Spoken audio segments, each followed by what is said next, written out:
پاکستان سے غیر قانونی مقیم غیر ملکیوں کی وطن واپسی کا سلسلہ جاری ہے۔ تاحال 2,43,165 غیر قانونی مقیم غیر ملکیوں کی وطن واپسی ہو چکی ہے۔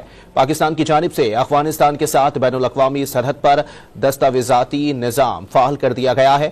ایران بھی اب تک 4.5 لاکھ غیر قانونی افغان باشندوں کو ایران سے واپس افغانستان بھیج چکا ہے۔ غیر قانونی طور پر مقیم غیر ملکیوں کو وطن واپس بھیجنے کا مشن کامیابی سے جاری ہے۔ 21 نومبر کو 2,990 افغان باشندے اپنے وطن واپس لوٹ گئے، جس میں 803 مرد، 759 خواتین اور 1,428 بچے شامل تھے۔ 306 گاڑیوں میں 627 خاندانوں کی افغانستان واپسی عمل میں لائی گئی ہے۔ تاحال 2,47,165 غیر قانونی مقیم غیر ملکیوں کی وطن واپسی ہو چکی ہے۔ پاکستان کی جانب سے افغانستان کے ساتھ بین الاقوامی سرحد پر دستاویزاتی نظام فعال ہو گیا ہے۔ ڈائریکٹر زونل امیگریشن نے بتایا کہ ون ڈاکومنٹ رجیم پر عمل درآمد کے لیے پاسپورٹ آفس چمن میں 10 کاؤنٹرز بنائے گئے ہیں، جس سے اب تک 1500 پاسپورٹ پروسیس کر دیے گئے۔ ڈپٹی کمشنر نے بتایا کہ قلعہ عبداللہ میں 5 کاؤنٹر پر مشتمل نیا پاسپورٹ آفس بھی تعمیر کیا گیا ہے۔ صرف پاکستانی نہیں، ایران بھی غیر قانونی افغانیوں کو واپس بھیج رہا ہے۔ دہشت گردی میں غیر قانونی افغان باشندوں کے ملوث ہونے پر ایرانی حکومت نے بھی ملک بدر کرنے کا فیصلہ کیا تھا۔